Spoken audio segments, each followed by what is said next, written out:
Hi, welcome to the third edition to Indivisible Fort Bend County's podcast. And I'm really excited today to have Dana Vandewalker with us. And Dana is running for District number 8 for the position of the Texas State Board of Education. And that is a really important position that a lot of people don't even understand and aren't aware of. And I'll let Dana explain that as we move into the podcast. But first, I want Dana to introduce herself. So, Dana, talk a little bit about yourself and why you see this as an important position and what made you want to run, and go for it. Give us a little background. Yeah, thanks, Christopher. So my name is Dana Vandewalker. I am running for State Board of Education, District 8. Just sort of the 30-second overview of who I am. I have just over 20 years of experience in education at all levels. So I actually started my teaching career as an elementary ESL teacher, and I now work in a community college district as an administrator. So I have sort of the experience of all levels, and I also have experience inside the classroom and outside of the classroom, so in teaching and in Mhm. administration.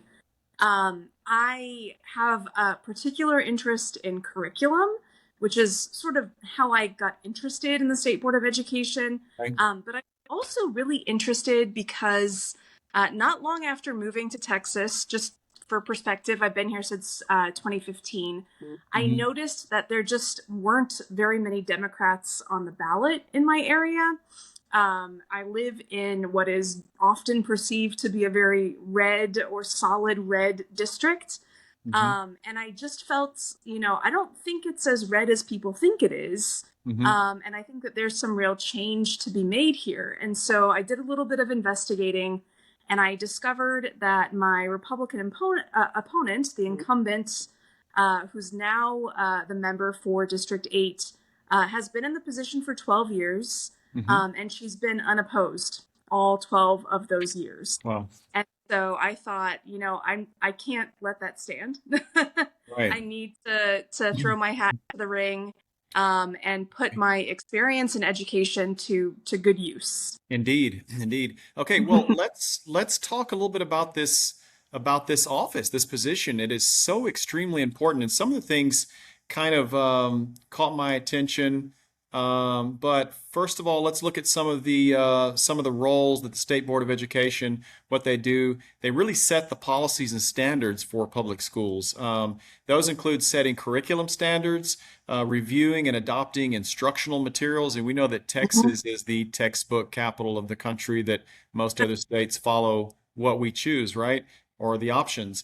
Establishing education requirements and overseeing the Texas Permanent School Fund, which I was so shocked is in the billions of dollars. Isn't that right? Yeah, yeah. That's crazy. That really caught my attention.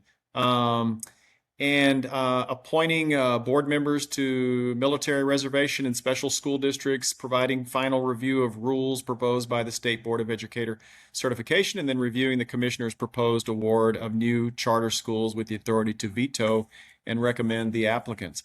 So let's go ahead and talk about maybe I think the first one in the primary, responsibility of setting curriculum standards, right? So can you talk first of all about the relationship with, TEA and the Texas Board of Education, how that fits under the umbrella? Yeah, sure. So, when we look at sort of the big picture of the State Board of Education, the thing that I like to zero in on is curriculum. And so, curriculum is about, if I had to estimate, maybe 60 or 70% of the responsibility of the State Board of Education. It's a huge task. And so, if you have kids in the local school system, you have surely heard the term TEKS before, the Texas Essential Knowledge and Skills. And so the TEA sort of helps form those TEKs. And then the State Board of Education figures out how we are going to enact them. And so, what does that look like in practice? How are we Mhm. accomplishing the TEKS history standards in our, ninth grade history course? Right. So what's included, what's excluded, how we're assessing students, how we're covering certain topics. And this actually goes all the way up and starts to impact higher ed as well, because, we're talking about what's included in the classroom, but we're also talking about the things that your students need to learn to progress to the next grade, and then in high school to be able to graduate from high school, Hmm. right? So Hmm. who decided that that all high school students in Texas need 2 years of language, or need Hmm. a year of PE, need 4 years of math? Hmm. These are all things that are discussed and covered by the State Board of Education, but they also go much more in depth into how things are taught, how they're assessed, and by what standards. So the big picture of the State Board of Education is curriculum. And a lot of people sort of confuse the State Board of Education and the school board. And Hmm. you hear a lot more about the school boards, right? So the school board, might be Fort Bend ISD or Hmm. Katy ISD or Conroe Hmm. ISD. And they're, working a lot more with the day-to-day operations of the Hmm. schools in their district. Hmm. Whereas the State Board of Education sort of has their hand in all of the curriculum across the Hmm. state. Hmm. And that's sort of their main focus. Gotcha. So let's go into that. You know, Yeah. let's talk about the TEKS. Is there an issue with the way that this curriculum is set up now, in the maybe perhaps the overall organizational sense or the content sense? What is the biggest issue you see with that? And also, you can sort of feed into the STAR test and the proposed changes that the board is looking into doing. What are your thoughts? What are the biggest challenges related to this if you were to get elected? What bothers you the most, or what needs to be addressed the most in your mind? Oh, that's a loaded question. A lot of things bother me, and a lot of things need to be addressed. Right. Um, but let me take two steps back. So the first thing is the State Board of Education is a partisan race. So there are Republicans and Democrats, Hmm. but it is one of those races that really shouldn't be, Correct. because you need a certain level of expertise in education. And we are all trying to do what's best for Texas students, and that's not really a partisan issue. Ye- But where Exactly. we see things start to get a little bit convoluted is when we have certain PACs or certain policy groups that are trying Mm, to influence what's included in the curriculum or what's excluded in the curriculum. their agenda, So agenda based. They're exactly. driven by an agenda, right? Yeah. So, Right. we know that the Bluebonnet curriculum that Texas currently uses Yes. has been funded by several different Uh, conservative donors, and has conservative influence, and more specifically, Christian nationalist influence. mhm. And so, if we look at how that's impacting the TEKS, what's under review right now is the social studies TEKS. And Mhm. actually, the social studies TEKS are sort of the perfect example of this, because we can see that they're cutting certain things and adding additional things into the curriculum, not for any specific student success measure, but because they're under pressure from these outside influences. Mm, I'll mhm. give a really specific example. We're starting to change the language that we use around slavery, right? We're Mm, getting into sort of a linguistic argument about how we should refer to this period of time and mhm. how it impacted enslaved humans in our country. Mhm. And so one of the things that's been sort of a point of focus for um, the most recent revisions of the social studies TEKS is that they've removed coverage on Nat Turner's slave rebellion. And so they are cutting, actually, not just that specific slave rebellion, but the concept that there were slave Mm, rebellions. And mhm. so this is something that's really interesting to me, because this seems like fundamental foundational knowledge that students need to Yes. know, that there were slave rebellions and some of the reasons why slaves were rebelling and how Yes. they did it, how they organized. Right. And so again, when this gets political, it gets really to where a lot of lines are blurred. And Correct. there seems to be, unfortunately, this notion that we don't want our white kids to feel uncomfortable about the past, right? And my background is history and economics. My advanced degrees are in history and economics. I find that really fascinating. That my approach whenever I've taught these classes before, I tell my students that I'm a white guy, obviously, Mhm. and I don't walk around with my tail between my legs and feeling like I need to apologize for anything because I didn't do it. But at the same time, you don't lie to your kids, right? Teach them the truth. I think the problem more is with parenting and instilling confidence in your kids to go out and face the world, right? To me, it's a parenting issue rather than this whole Christian white nationalism where your parents would say that their kids are feeling guilty and they don't want their kids to feel bad about hearing about these things, right? It's just absurd. I think it's a whole parenting issue. You can be a confident guy, Mhm. white guy, and you can still know the truth and teach the truth. There's no reason to hide Mhm. it, right? There's no difference. You can do walk and chew gum at the same time, right? So I any I completely agree, and I do think that it's a parenting issue. But to that end, I also think Mhm. it's that much more important that we're not trying to rewrite history. Sure. And that's exactly what they're doing. They're trying to rewrite history Right. for our high school students and others. Yeah, I feel the exact same way as you. Mhm. To be aware of my privilege and take action on that and help Yeah. lift others up. And I And I think, uh, this is an interesting modern example. Like, I think we can learn a lot too from Germany.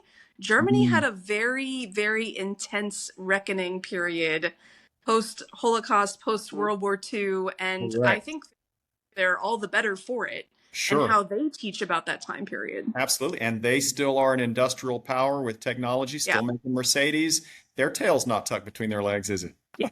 exactly. Yeah, Exactly. you really hit on some really important issues, and I think what you're bringing into the picture is this culture war phenomenon. Is just I've checked the numbers on a number of these Republican candidates, and some of them have over half of their money comes from Tim Dunn's PACs, right? Yeah. So who are they beholden to, right? Um, okay.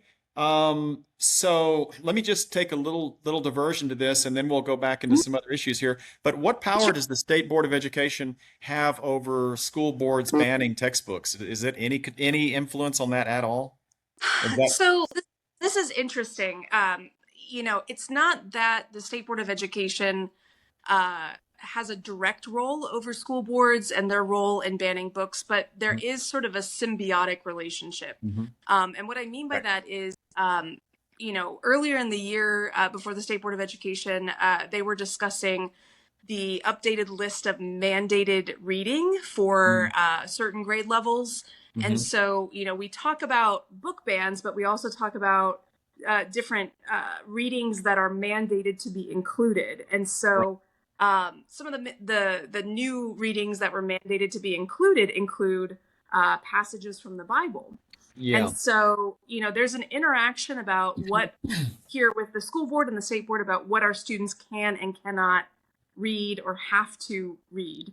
And so, we don't have direct oversight in terms of Mhm. book bans, but I actually just recently testified at the Deer Park Mhm. ISD school board Mhm. meeting in opposition to their proposed book Mhm. ban because it is obviously very much related to what we're talking about. Right. And I think that the state board needs to be a little bit more vocal Mhm. in standing up against book bans and Mhm. school districts that are proposing them. Right. Yeah, absolutely. Kids can turn out with conservative or traditional values without all of that book banning and all of this far right extremism in my You know, mind.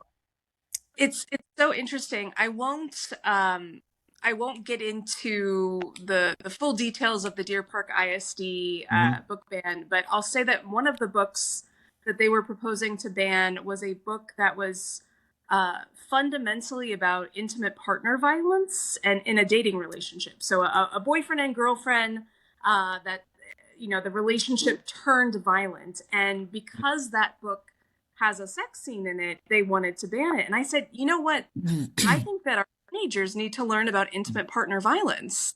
They And need to know about these. absolutely. And okay, what about teacher retention? I mean, isn't it true right now that I don't know, 40% of all teachers are uncertified in Texas? Is that?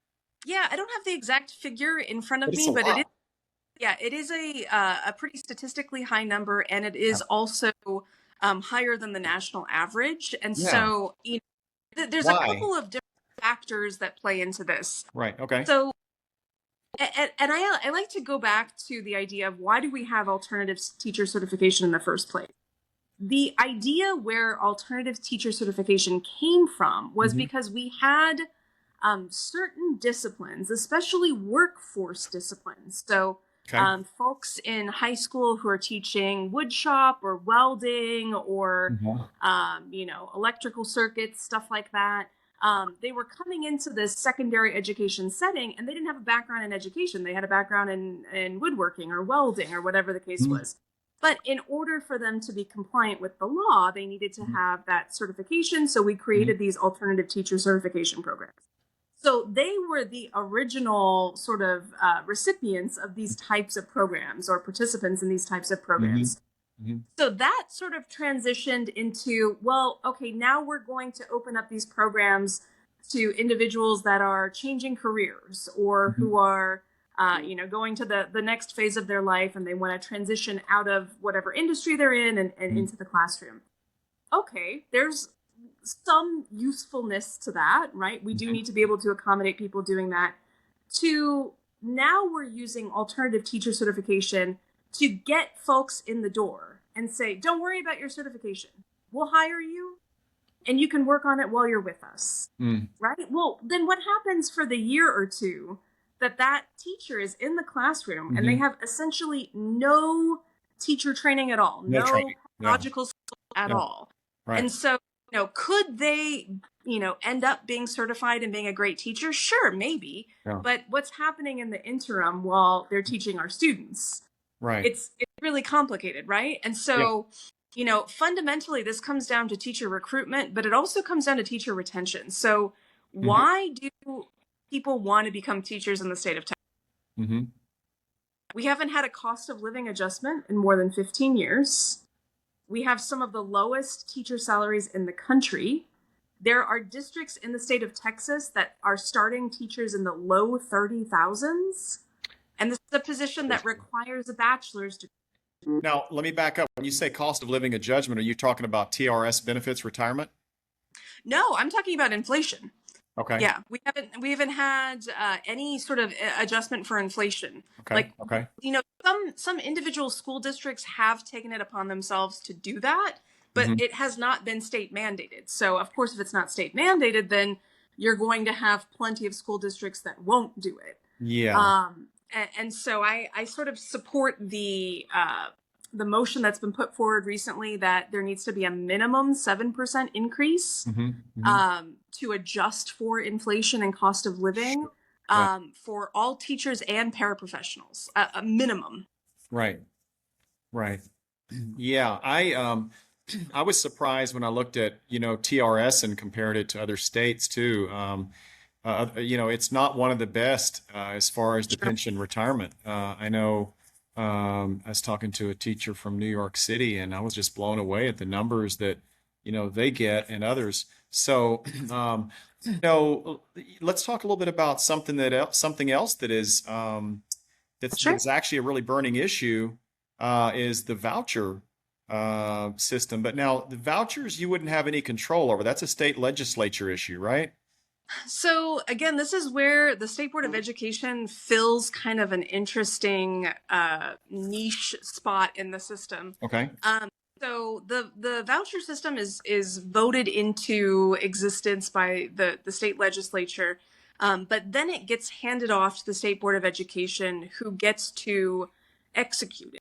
Right. So they are in control when it comes to how it's going to work. Okay. So students can apply, what types of schools are eligible, who gets That's right. approved, doesn't get approved. And Okay. so I'll tell you, I'm fundamentally opposed to school Of, vouchers. of course. Yeah. Um, but I also am not running for a position in the state legislature, so I can't really do something Right. about that specifically.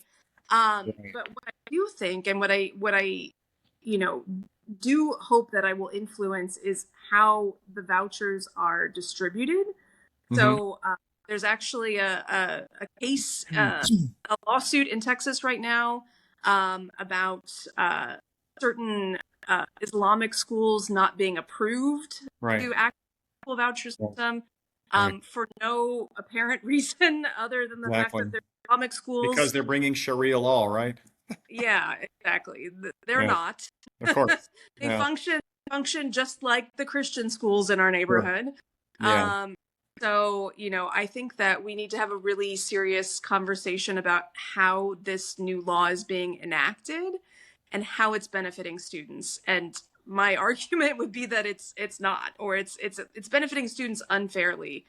Um, we Right. also know that about 70% of the students that applied for the voucher are already in private schools. Yes, they tend to be upper middle class, upper sort of income folks. Um, Yeah. Average around $10,000 that a family can get back. And those are the same families that are already paying 30, 25, 30. People that can't pay that, they're not going to make that gap up, right? So it's really, considering all the, the culture wars and the divisions, we're living in a microcosm of those same divisions, even at the level of politics that you're engaging in here. How do you propose to message to, let's say, purple people that are sitting on the fence that might have been mostly Republican or that are conservatives? How would you message to them to get them on your side? Besides, One of the things that I really like to pull up as just a key talking point is um, college, career, and military readiness for our mm, high school okay. students that are graduating. And it does not matter at all what side of the aisle you're on. Hmm. Everyone can agree that we want our high school graduates to be college, career, and military ready. And the interesting thing for me, I have kind of a unique vantage point. So I work at a community college district. Hmm. So I work with a huge group of students, and I see the product of our K-12 system, Hmm. right? So, I see the students that are coming into academic college classes. I see the students that are coming into the workforce and the Hmm. vocational programs. Hmm. And I see all of the different ways that they're underprepared. And Mm. so to me, that's kind of the argument that crosses the aisle of, I don't want to Yeah. just make sure that your kid has a good education. I want to make sure that they can be gainfully employed Wow. and a contributing member of society. And so, we can talk about book bans, we can talk about star testing, we can talk Hmm. about all these different things until we're blue in the face. But at the end of the day, that's what everyone wants, right? Hmm. And I'll tell you, this is kind of an interesting topic for me because I actually don't have children. And a lot of people say, oh, that's surprising. You're running for state board. You don't have children in the education system yourself. And what I always say is that's true. However, the students that are in our high schools right now Hmm. are going to graduate. Some of them are going to go on to study nursing at Sam Houston State University. And Hmm. 8 years from now, they might be my nurse when I go in for surgery. Right. Right? I Yeah. want them to know what they're doing. Sure. Yeah. you know and of course I can come up with a million other examples of that, Right. but it's a community good to Yeah. have students that are well educated and prepared for the workforce. And so I think that's a message that crosses the aisle. Yeah.